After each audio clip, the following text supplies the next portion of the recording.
Welcome to the reality show, day 88 of the war in Israel.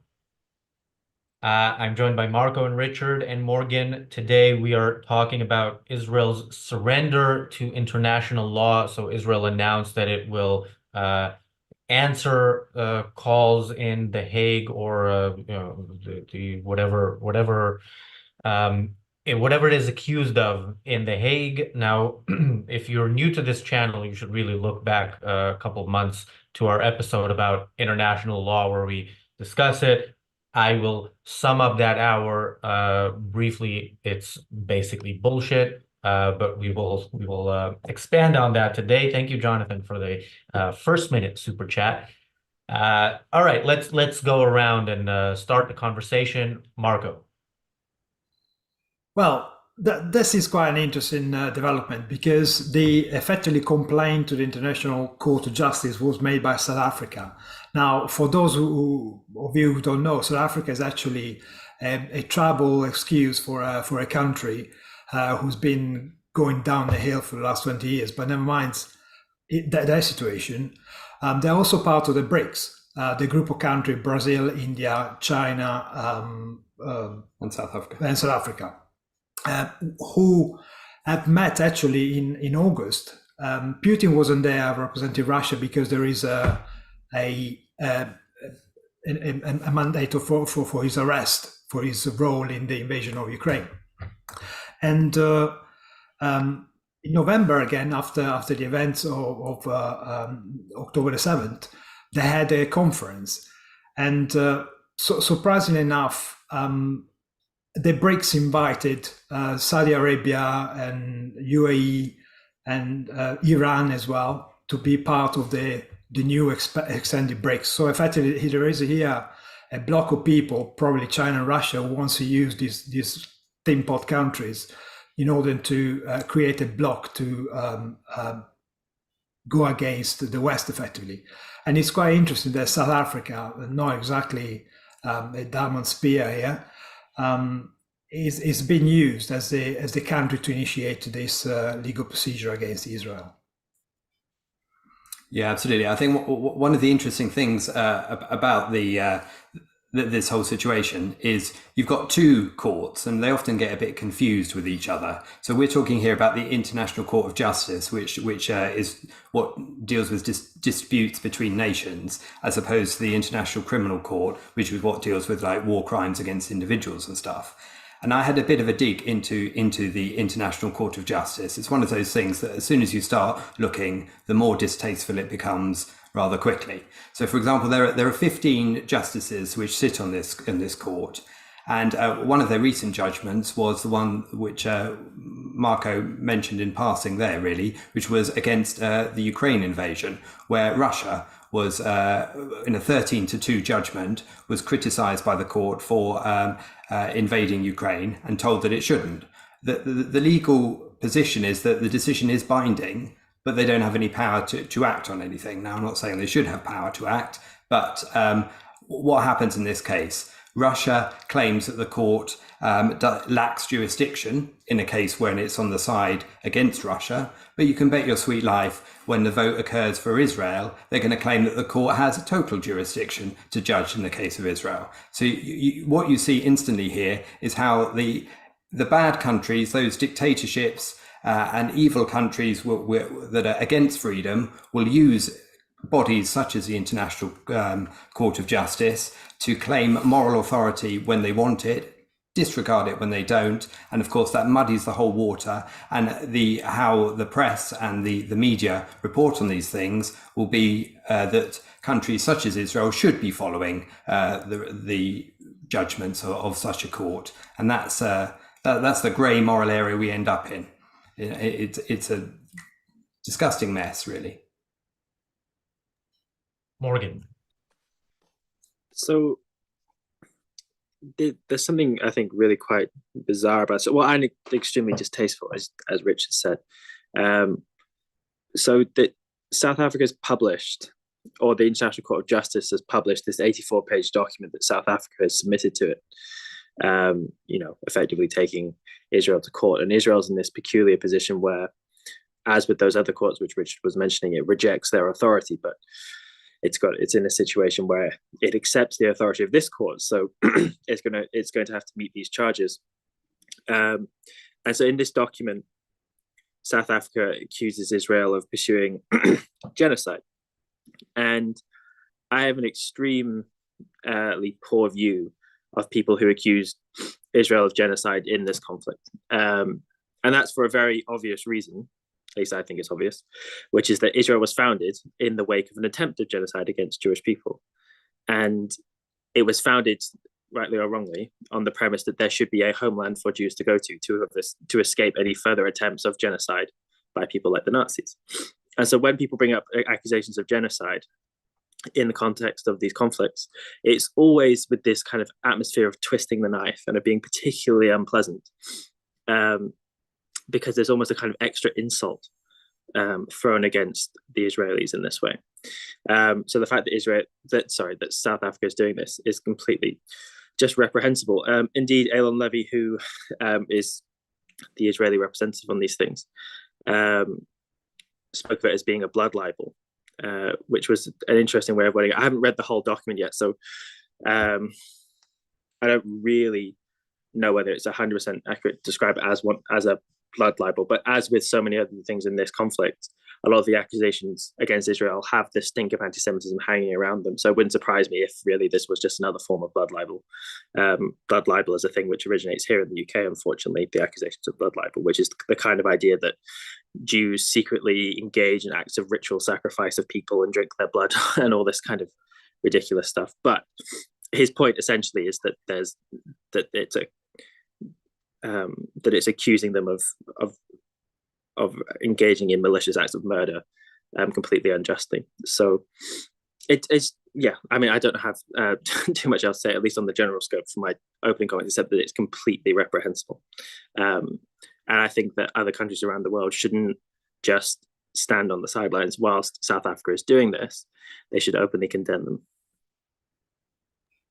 I just want to quickly say to Felipe, who asks in the chat about why leftists support the Palestinians. So we do have an episode coming. I don't know exactly when, maybe later this week, maybe next week, about why the left hates the Jews. That's going to be the specific topic for that. It is something that we've talked about in recent months.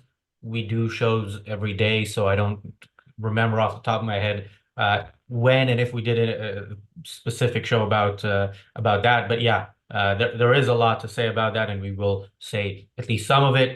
Douglas of TDO Super Chat fame mentions, for the record, I'm an American Zionist. Yeah, we understood that the comment was pro-Israel. We disagreed with the last part of it, and that's something you'll find on this channel. We disagree with many in the pro-Israel crowd about a lot, including about this particular military operation, which we think is better than nothing. I think most of us here think it's better than nothing, but it's much less than Israel should actually do. Now, on the point of international law, maybe I'll get to that later, but Israel, just the fact that it is doing this is another example of what Israel has continued to do in its really failed PR war, which is to appease the worst elements of people who around the world who will hate Israel as long as it exists, and if its enemies achieve their goal and wipe Israel off the map, they will still hate the memory of Israel. So yeah, South Africa, I mean, look at the countries, it's a different, actually not that different a context, but look at the countries anytime a vote comes up in the United Nations General Assembly. Look at the countries voting against Israel. Very few countries vote with Israel. The countries voting against Israel are always Iran, South Korea, North Korea. Every evil regime in the world votes against Israel. Only the US and some Pacific countries, and now the Czech Republic, I think, vote with Israel. Britain, of course, abstains because that's the heroic thing to do. So yeah, this is how, and these are the people Israel is essentially trying to appease, and this is a certain way to fail in what you actually need to do. Your job as the government is to protect your citizens from the country's enemies. It is not to justify yourselves to regimes that could not justify themselves to anybody who supports the protection of rights, or a government that is limited to protecting rights. Marco. Yeah, well, about the UK, it's not about courage, actually. It's because we have a growing population, a Muslim population here in Britain, who tend to vote for the left anyway. So the current government is trying to play both sides and make sure they don't lose too many votes for the next one. I mean, I've implied earlier on that the decision is purely political, clearly motivated by China and Russia behind the curtains of the BRICS. But also, as you mentioned, it could be seen as another naive, at best, attempt from Israel to pacify the international community by fighting on illegal ground some spurious accusation from South Africa, the complaints from South Africa. First of all, as Richard said, the court haven't got any power apart from issuing a letter which can be ignored anyway. So, you know, there's that position anyway. But also, by doing that, I think they effectively give credence to the complaint from South Africa. And also they seem to be naively believing that even if you went to a court and made your case or whatever, the press and the public opinion across the world largely will always be against Israel, even if they make, you know, the best case, Perry Mason great case. They're not going to change minds. People have made up their minds, and the mind is Israel bad, Muslim good. The other option that I'm just speculating here really, but I think that could be that Netanyahu is realizing his career is on the skids, might be removed soon, who knows? And his reform of justice has been, I think, kicked out of parliament, I think yesterday or a couple of days ago. So could be that he's seeing, you know, the possibility of opening another front, playing on his advantage, who knows? As I said, I'm just speculating, but. Yeah, just quickly on the judicial reform, it's taken a massive setback by a Supreme Court decision. But yeah, Netanyahu a couple of days ago was asked, "Are you going to resign?" And he basically said no. So yeah, he is still hopefully delusional, but I don't know. The fact that he's still there is somewhat troubling. Richard. Well, earlier, Razi, you referred to the UN resolutions, including that one as early as the end of October, I think it was the 27th of October or thereabouts, calling for a humanitarian truce, which only 14 countries stood on, including Israel, stood on Israel's side. Now, I compared the nationalities of those countries with the nationalities of the judges that sit on the International Court of Justice to see what we can expect from any verdict that should come out here. Because the vice president, the president of this particular court is American, but the vice president is from Russia. His predecessor was from China, and the Chinese one also sits on the court still. And other countries included in the list of 15 are Somalia, Uganda, Morocco, Lebanon. Now, all of those voted against Israel back in the UN resolution. Now, I know I'm comparing judges, two different courts here, but you can assume that the countries are likely to vote in a similar direction, whether they're appearing in one forum or the other, or being represented in one forum or the other.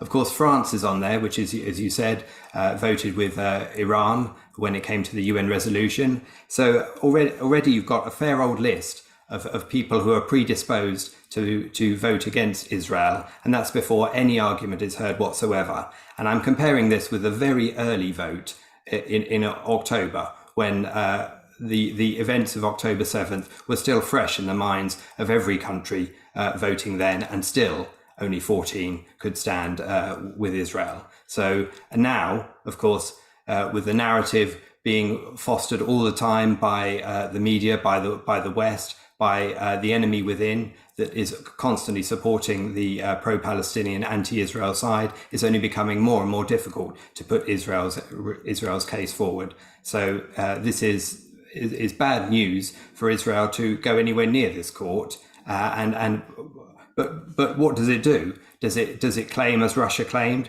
that the court lacks jurisdiction when it's a signatory to it? It's made its own bed in many ways, as so many countries have, and this is a load of, to mix my metaphors, chickens coming home to roost. Morgan.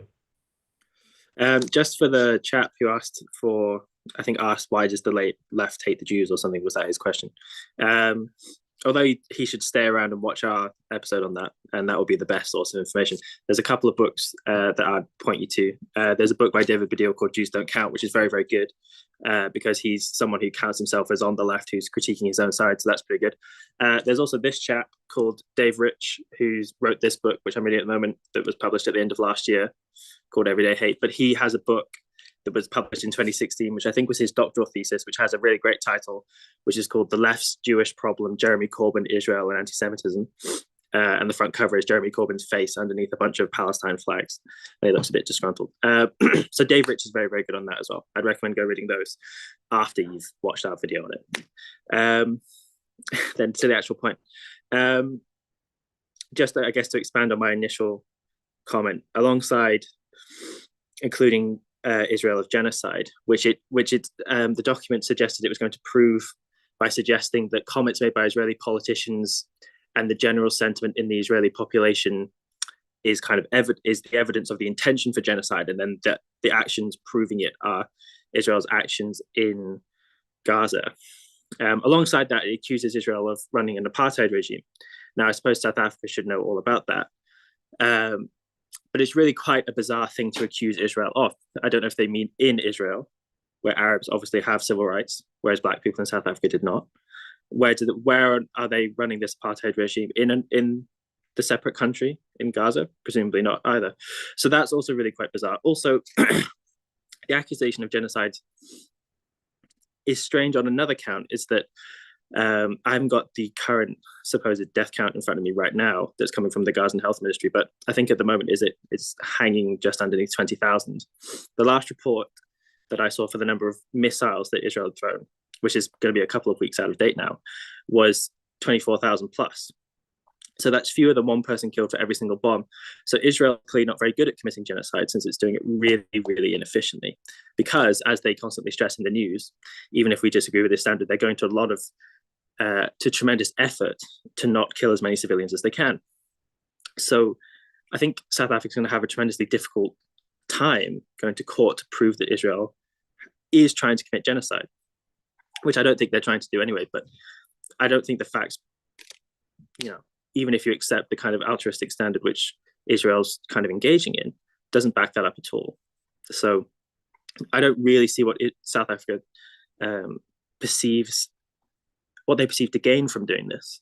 I'm not too clued up on the history of South Africa's relations with Israel, to be honest. But we'll see. And this is going to be a story which is going to unfold in quite a nasty way, I think, in the coming weeks. Yeah. By the way, I don't know the latest Hamas numbers. I think they crossed 20,000 a while ago, but they might as well be 50 billion. They randomly, it's not going to be 50 billion just because the West isn't going to repeat it.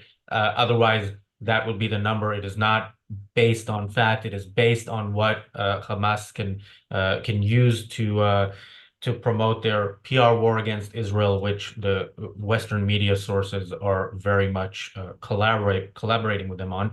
So, yeah, this South African decision, it claims that Israel's actions constitute genocide in nature, thereby violating its commitment under the Genocide Convention. And then Tzachi Hanegbi, the National Security Advisor, who is responding to this, says, the Jewish people have experienced genocide more profoundly than any other nation, with 6 million of our people brutally slaughtered. A similar cruelty was inflicted on Israeli citizens.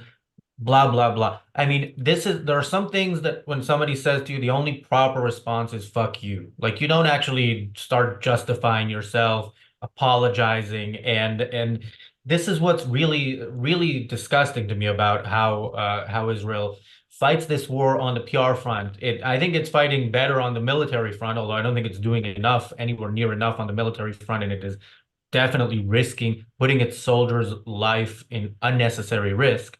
But the PR war is an endless apology, basically, by Israel. Um, Douglas asked in the chat as well, when was the last time the UN or international law ruled in favor of the only Jewish state in the world? So I looked at UN Watch, which is a great resource, by the way, and in 2023, I think it was for 2023, it was a few days ago. There were 14 General Assembly resolutions against Israel, 7 General Assembly resolutions about the rest of the world. So yeah, the type of body that the UN is should have been clear long before this. Hopefully, it is becoming clear now to at least people on the decent side of this. If it isn't, share our video, UNRWA is Hamas, or our later video, The Palestinian Refugees Lie. We've been talking about the UN. By the way, we have been talking about the UN since long before this. It should not exist. The Western free or semi-free countries should definitely not be a part of it, should not fund it. It shouldn't be hosted in, the greatest place on earth, Manhattan. It's just, it's not an ugly building, but it's an eyesore looking at it, knowing what it is. So yeah, let's defund and leave the UN as soon as possible. Marco. The accusation levied to Israel are just laughable. As Morgan said earlier, I mean, come on, genocide and apartheid, especially coming from South Africa, to me sounds like very, very weird. South Africa really should keep a very low profile about this accusation, because shall we start talking about the murder of the white farmers in the Free State? Are we going to talk about that one? Are we going to talk about the infringement of the Iranian accord about the production of weapon-grade uranium? No, nobody will ever take them to the UN and ask them to stop. Razi, you mentioned quite an interesting diplomatic answer to them, and that's exactly what I would do if I were Israel. That's exactly the kind of answer that Kim Jong-il gives to the UN in Team America. And that's exactly the kind of stuff that probably Israel should do. Just take your legislation, take your stupid law, and go and protect your own ilk. It's just ridiculous. This is the I'm problem. expecting a job offer as Israel's ambassador to the UN any day now. Richard. It wouldn't need to last very long, would it, to get the message across? That's for sure. This is the problem of countries like Israel being held to a different standard, and yet it not being understood. And I think lots of these conceptual terms that are used, like genocide and apartheid, are so totally misused and so lazily used. We've covered that a bit on this channel. I mean, Harry Binswang has done an excellent analysis of the use of those terms and why they're totally wrong. I mean, for example, on our sister channel, the Little Baby Brother channel, the Briefly Objective, there's a less than 2.5 minute piece by Harry there on Israel and apartheid state. And that's a good way of understanding quickly why that's a totally false argument, and even the premise should be cut off at the root. But the problem is the altruistic morality that Israel has adopted, and the fact that it wants to be it's treating bodies such as the International Court of Justice and similar bodies and similar PR methods they're using all the time. They're trying to be considered the good guy when it's not a fair court of opinion that is judging that. And that's really the problem that they're encountering all over the place, whichever forum they go to. Yeah, by the way, that Briefly Objective video, self-promotion is always welcome. So yeah, that video there's a link in the live chat. You should definitely watch it.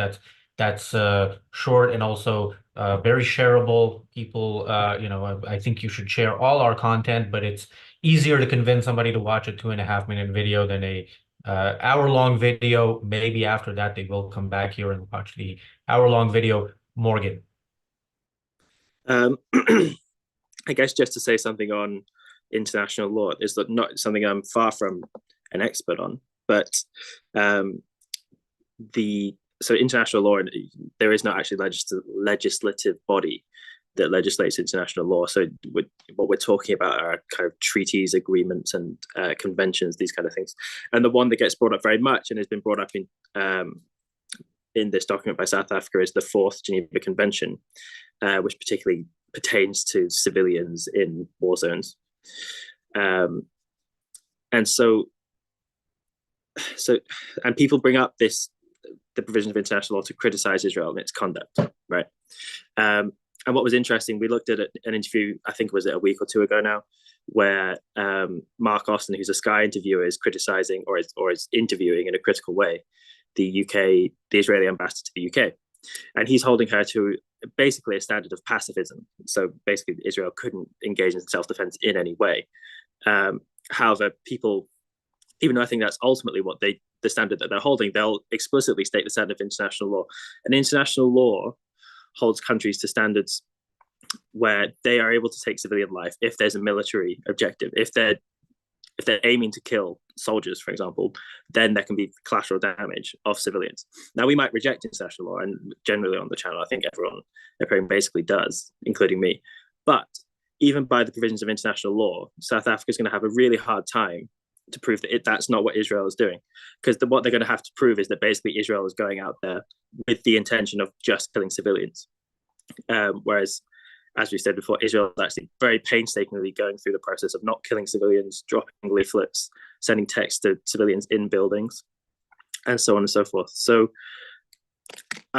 once this is finished, I'm going to try and make my way through this 84-page document without, whilst cramming down the sick, which will be rising in the back of my throat. But I'm really interested to see how they think they can actually prove this. And what is the whole point of the exercise? I'm almost repeating myself now, but even by the standards of international law, which is what the International Court of Justice is going to be abiding by, I really fail to see how they can prove this case at all. And yeah, so there you go. Yeah, I will repeat my rant about international law from that episode later on in this episode. I do want to get to Douglas's generous super chat. He says, my Jewish friends here in America are not fans of Bibi. I am a fan, he says, because he was loafing around with national security on October 7th and allowed it to happen. Are they right? I mean, in what sense? Like, does that mean basically he knew it was coming and didn't try to prevent it, or like held back on Israel's response so that more people die? I mean, that's a very, very serious accusation. Anybody who doesn't have any evidence should not make that accusation. My accusation against Netanyahu is he should have acted before October 7th, and he should have acted on October 7th and after October 7th, and again recognize the enemy as the Palestinian people, and acted both in Gaza and in the West Bank. So and Netanyahu, some more self-promotion. If you haven't seen Friday's episode of the Daily Objective, where I interviewed Yaron Brook is the best commentator on the Middle East in the world. And the title of that episode is How Israel Can Defeat the Palestinians. And he was saying something that those of us who speak both Hebrew and English know, that first of all, Netanyahu speaks very well in English and in Hebrew not as well. And also the content of it in Hebrew is not as good, because the ideas he actually follows are not the ideas he expresses. The ideas he expresses are often very right. We had a show last week where we talked about the op-ed he wrote in the Wall Street Journal, and it was the four of us on that show, right? Am I mistaken? No, yeah, it was the four of us, and I think the three of you were surprised that I objected to some things that were good, and they were good, but I know who they're coming from, so I don't believe a word he's saying. That's what pisses me off. It pisses me off that Netanyahu knows better. He's not somebody who's acting out of ignorance. He's acting with knowledge, but against the knowledge of what should have been done against the knowledge of what should be done today. And yeah, this is it's I think he's a massive failure as a prime minister. He let this happen in the sense that he knew the enemy was there, didn't chose not to defeat it. And we talked in the previous show, like in previous attacks from Gaza, Israel went on a few military operations, without the stated goal of defeating Hamas, with the stated goal of, they're gonna suffer, we're gonna set them back. That's not what you do when an enemy is, devoted to nothing but killing you. So yeah, that's my anti-Bibi rant. I will hold my anti-international law rant for a bit. Marco. Morgan was asking what they can achieve with it. Well, they know perfectly well that the whole process is going to take the best part of a decade. But getting to the truth. It's not the intention. The intention is to effectively get the court to issue an interim order, which effectively would force a ceasefire. All they want to do is just come in help of Hamas and the Palestinians, really. In order to give them breathing space so they can, buy new weapons from China and Russia and then start all over again, perhaps next October, if not before. So the intention is clearly, again, as I said, it's clearly politically motivated. It's clearly designed to try and trip Israel over. It's clearly designed to help Hamas. I mean, so transparent, it's just not true. I think you were just referring, Razi, there to Yaron Brook and what he was saying the other day about Israel in terms of October the 7th as well, and that under Netanyahu's watch this was able to occur. And he makes the point in that, which I think is an interesting one, that Israel is sometimes he doesn't qualify it. He says that Israel is arrogant when it comes to its own self-defense. And I think assuming things like the Iron Dome, etc., are going to protect it, and not taking the intelligence seriously enough to make sure, particularly on dates that already have significance, that allowing October 7th to occur shows an element of that arrogance in plain sight. And Netanyahu, in his speeches subsequently, is essentially trying to cover his arse for the fact that on his watch this occurred, and therefore he's speaking to two different crowds, and the fact he has different languages to address two different audiences is particularly useful. When it comes to South Africa and Israel, you're already seeing diplomatic tensions between the two, as you have done for many years. And of course, Israel has pulled its diplomatic representative from South Africa back to Israel. And there's a suggestion that it's going to happen in both directions there. So who knows? But what the role that South Africa is playing is definitely as a proxy and a useful idiot for the larger players. And as they form new alliances within the BRICS with those larger players, as countries like Iran, etc., are joining, you're seeing the international order repositioning itself, realigning quite significantly. And that is the wider issue, which has got to concern us all in terms of how the world is really being split into two very distinct groups, and each group containing countries which represent billions of people. Morgan. So one of the people who basically issued Israel's response to this, and I'm not sure exactly what position he actually holds for the Israeli administration, was Ayn Levy, as we were saying. Something that was interesting that I learned about him just yesterday, actually, was that a few weeks ago we did an episode about George Galloway, and we were speaking about how George Galloway had walked out of a debate with a student at Oxford, I think it was, once he'd learned that student was Israeli. And I learned that student was actually Ayn Levy when he was studying his master's degree, which was interesting. So he's gone on to represent the Israeli government.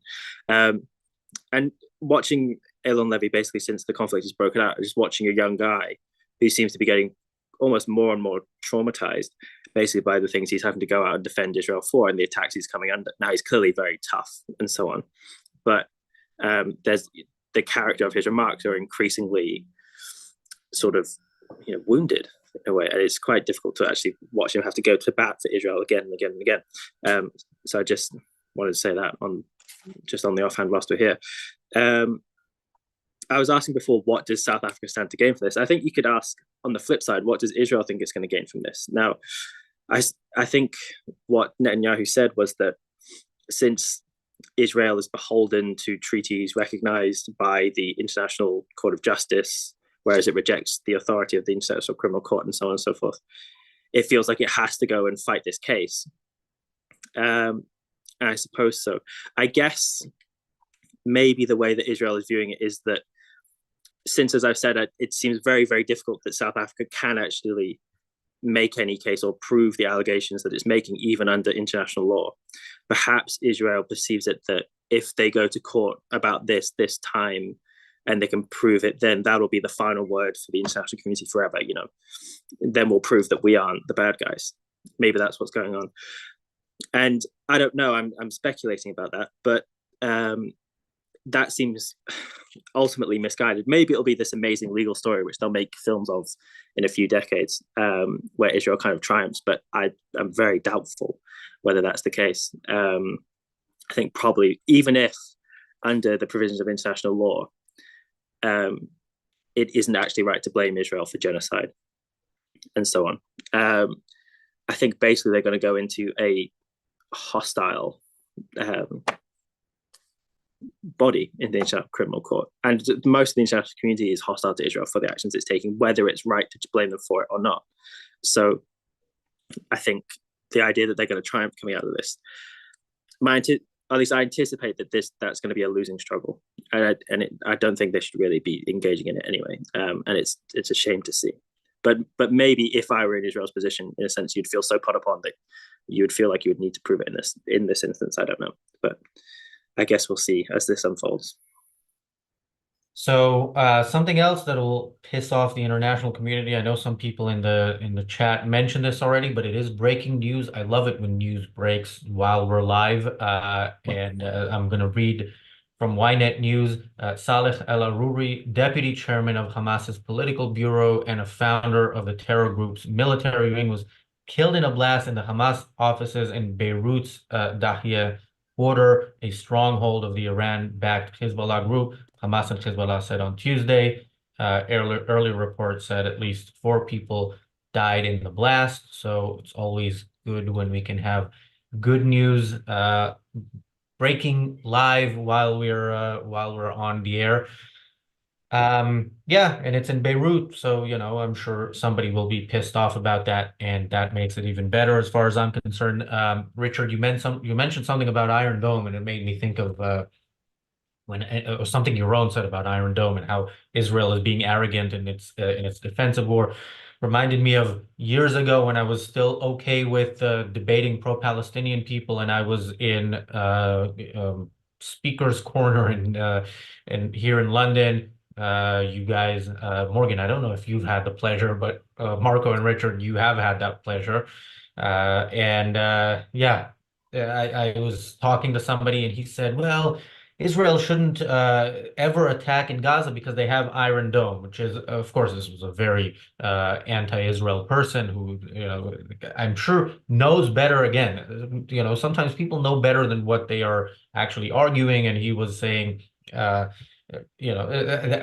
kind of thinking is an assumption that what the people who are trying to kill you with now is the only way they're ever going to try to kill you. That kind of mentality would lead people to be surprised that October 7th happened, but it was no surprise to anybody who is following these people. I also, Douglas says in the chat, a lot of Democrats here in America actually take Dr. Finkelstein very serious on Israel-Palestinian wars and October 7th. What's your opinion of Dr. Finkelstein? Speaking of people who deserve a fuck you as the answer, there was a time when I used to apologize preemptively before I swore on this show, but October 7th changed some things here as well. Yeah, we did an episode about Norman Finkelstein. That I was not happy with my performance in that episode, in large part because I was, doing my preparation work for the episode, watching some of his stuff, He was so despicable that I couldn't stomach it. And I listened to some anti-Israel people. He's just a vile person, and I think that was not my best work on that episode, but it is there. You can find it. It was about a month or two ago. So yeah.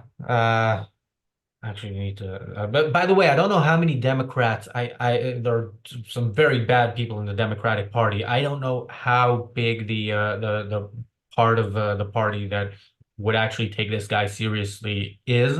But it's definitely a growing part of that party, and you do have anti-Israel Islamists in Congress now representing the Democrats. So yeah, there's a problem there, Marco. Yeah, I was actually wondering, do you know, Razi, what the problem is between Israel and South Africa? Because I think already in 2018, the ambassador either to Israel or to South Africa was recalled. So I don't think they have a diplomatic relationship. Does that go back to the Cold War or something like that, the apartheid period? Do you know?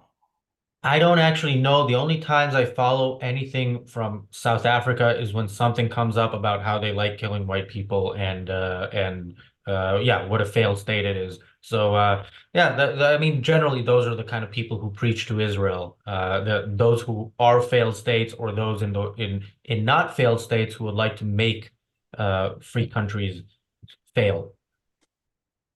Yeah, because South Africa is quite peculiar in choosing their friend, really. In 2010, I think when Xi Jinping was a president, not a dictator like we have nowadays, they effectively they create links with each other in this. I think in diplomatic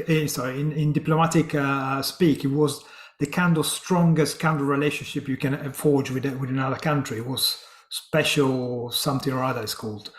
And effectively, China has become the major trading partner to South Africa. And, given that the same BRICS is China, kind of see why South Africa has been the one that probably pulled the short straw in order to initiate this thing. But yeah, no surprise. I think on the point about the Hamas leadership, the breaking news you referred to there with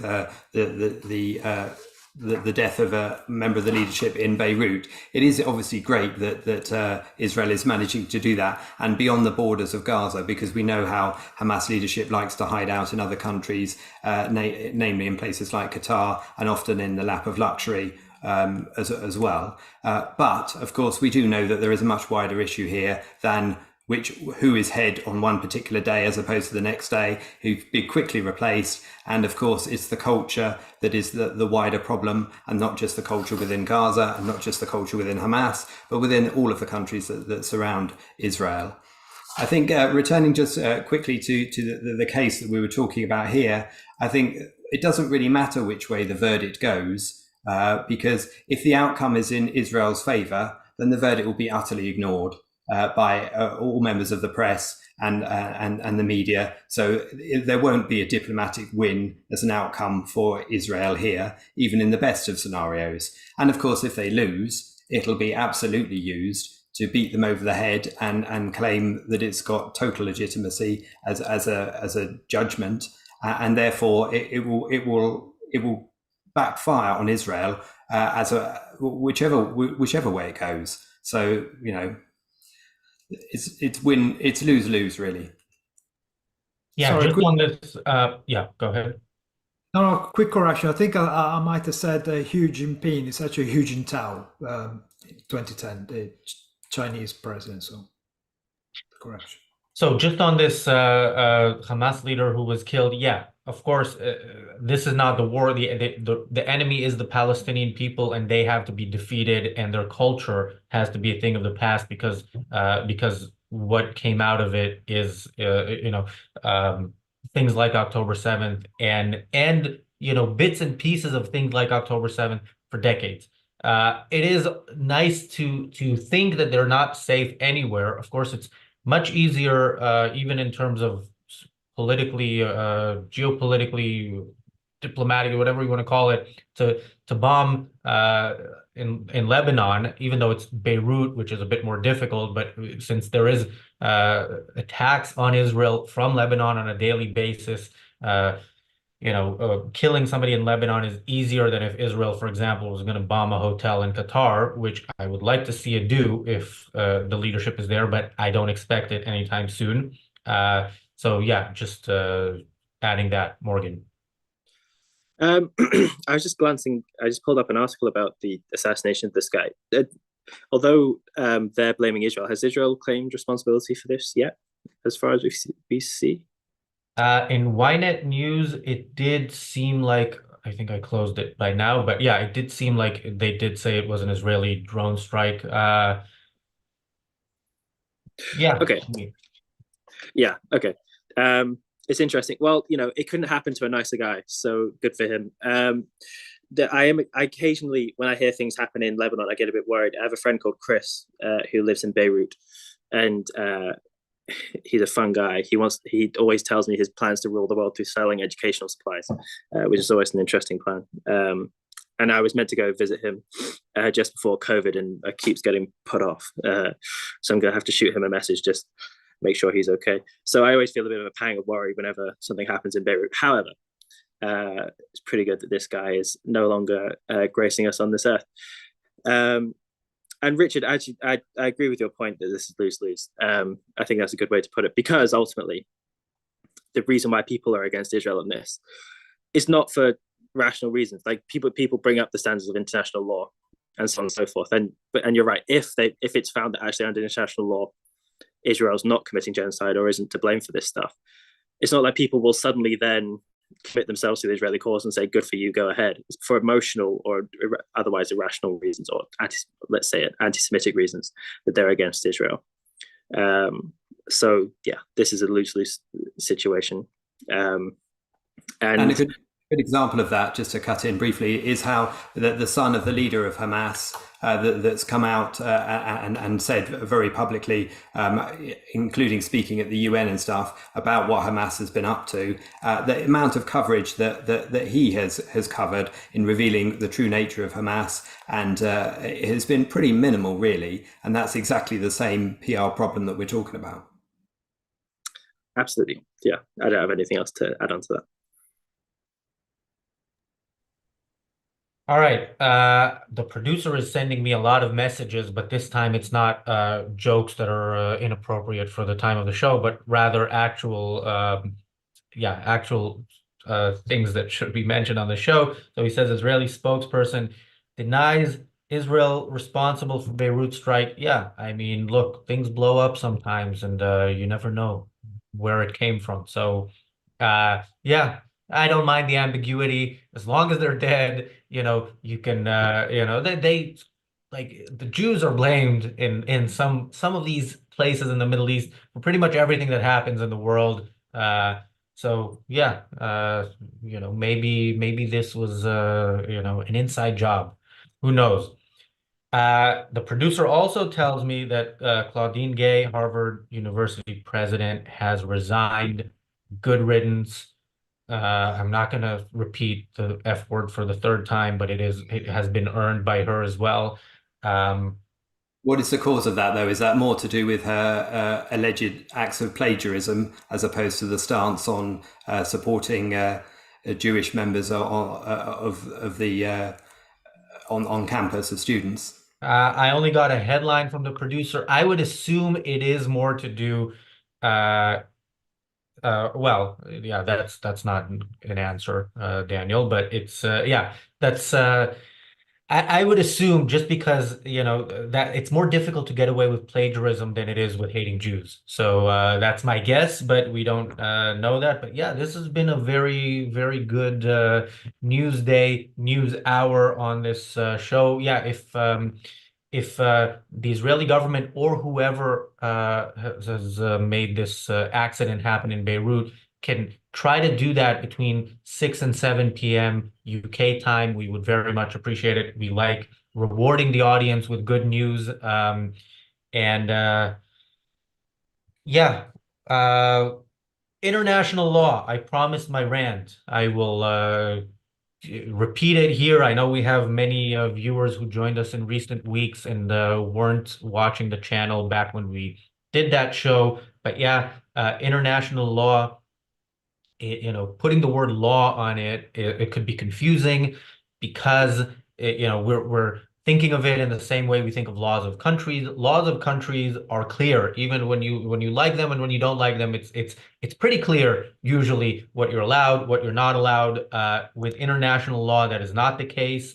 International law is some supposed summation of different agreements, different conventions, different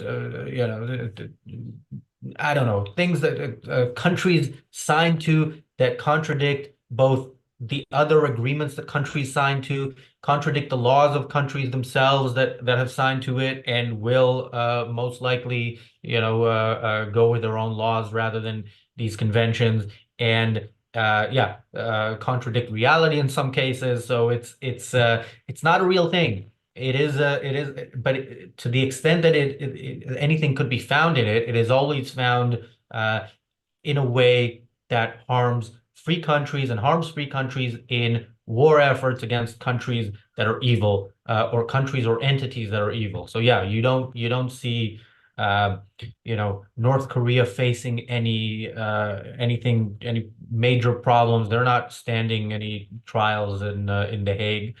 So yeah, international law is not a thing, and to the extent that Israel and the US allow it to become a thing, they are only harming themselves.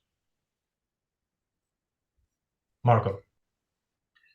Yes, I totally agree on that one. But as Morgan mentioned earlier on, can really Israel be seen not to not to stand by the convention you signed up? That's unfortunately a double-edged sword that they find themselves dealing with.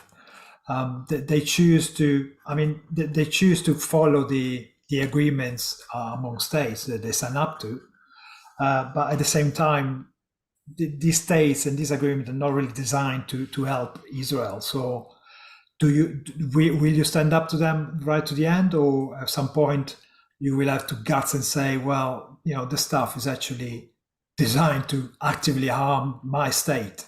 So is somebody going to deal with that? I strongly doubt. The way they're unfortunately following a fairly altruistic war campaign or defense, that doesn't bode very well, to be honest.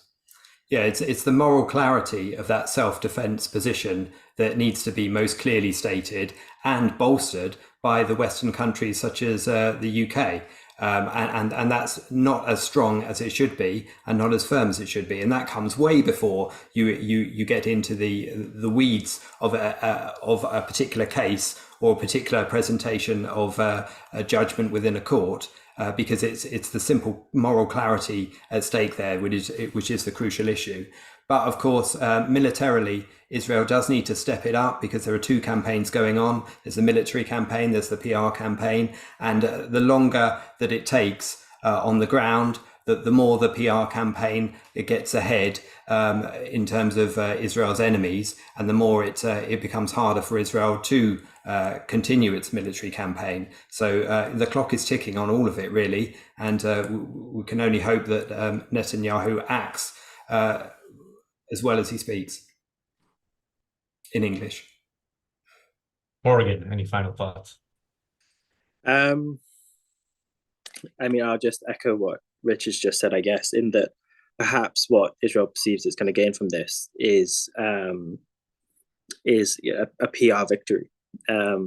We've spoken often on the channel that Israel is really too concerned with what the international community thinks about it, and I think there is a feeling when people make allegations against you, whether this is as an individual or as a country, whatever, that you have to respond to them, because if you say something like, I stand above this doesn't even deserve a response. I think in a lot of people's minds, and I think this does happen, the person who says that is almost immediately guilty, because if why aren't they defending themselves, or what do they have to hide kind of attitude, which isn't the right attitude to have at all. But I think a lot of people do have that attitude, and perhaps the Israeli government is, with South Africa having filed this, I don't know, would you call it a lawsuit? I'm not even really sure how you describe it. They feel like they will gain something in terms of PR that they would lose if they didn't engage in the process.